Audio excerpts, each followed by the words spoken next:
बरोज़ जुमे की नमाज़ के लिए मक्का मस्जिद पहुँचे हैं। ये मक्का मस्जिद है जो हैदराबाद की मशहूर तरीन मस्जिद और तारीख़ी मस्जिद है। इसके अतराफ़ 4 मीनार हैं और लाड बाज़ार लगता है।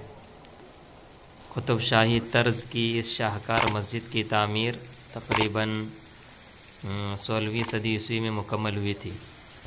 तकरीबन 1594 ईस्वी में कुतुब शाही सुल्तान मोहम्मद कुतुब शाह ने इसको तामीर करवाया था। यहाँ हम आपको बताते चलें कि इसकी तामीर में 8000 कारीगरों ने काम किया था। मस्जिद के सामने हौज़ है जिसको आप देख रहे हैं। मस्जिद के दालान की खूबसूरती में यह हौज़ इजाफ़ा करता है।